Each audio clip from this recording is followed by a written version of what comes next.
আসসালামু আলাইকুম। সম্মানিত দর্শক, আপনাদের কি ২০১৪ সালের কথা মনে আছে?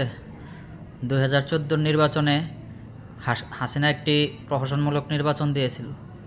চিন্তা করে দেখেন, সে নির্বাচনেও কিন্তু তৎকালীন জামাতের শীর্ষ নেতাদেরকে অফার করা হয়েছিল নির্বাচনে মানে অংশগ্রহণ করে হাসিনার পক্ষে থাকার জন্য। কিন্তু তৎকালীন শীর্ষ নেতারা কিন্তু তা প্রত্যাখ্যান করেছে। তারা কিন্তু ক্ষমতাও পাইতো, বন্দি জীবন থেকেও মুক্তি পাইতো। জীবন মৃত্যু তো হয়তো আল্লাহর হাতে, হয়তো বলতে এটা তো 100% শিওর, জীবন মৃত্যু আল্লাহর হাতে। কিন্তু জেল জেল মুক্ত জীবন তো তারা পাইতো নাকি? কিন্তু তারা আপোষ করেনি।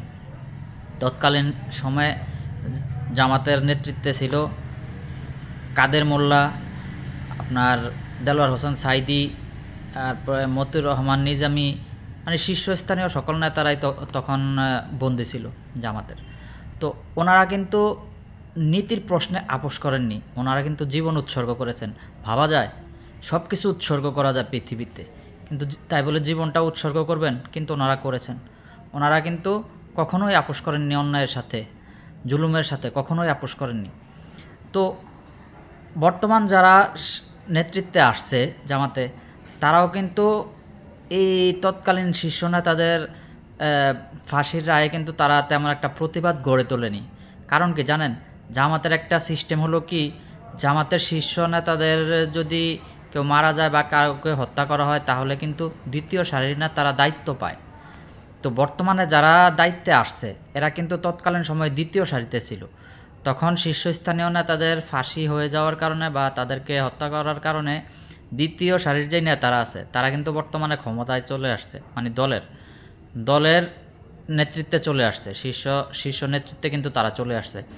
শুধু এই নেতৃত্বে আসার জন্য তৎকালীন সময়ে কিন্তু তারা নিজেদের দলের শীর্ষ নেতাদের ফাঁসির রায়ের বিরুদ্ধে কোনো প্রকার আন্দোলন সংগ্রাম গড়ে তোলেনি। তবে হ্যাঁ, সাঈদীর রায়ের বিরুদ্ধে, দেলোয়ার হোসেন সাঈদীর রায়ের বিরুদ্ধে কিছুটা আন্দোলন গড়ে তুলেছিল, কিন্তু সেটা দলের পারপাস করে না, দলের পারপাস সাপোর্ট করে না।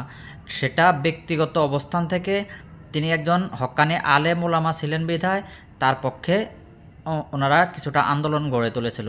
সেই কারণে দেলোয়ার হোসেন সাঈদীর রায়টা আপনার বিলম্বিত করা হয়েছে এবং সেই ক্ষেত্রে সরকার অনেক কূটকৌশলের আশ্রয় নিয়েছে, তৎকালীন সরকার অনেক কূটকৌশলের আশ্রয় নিয়েছে।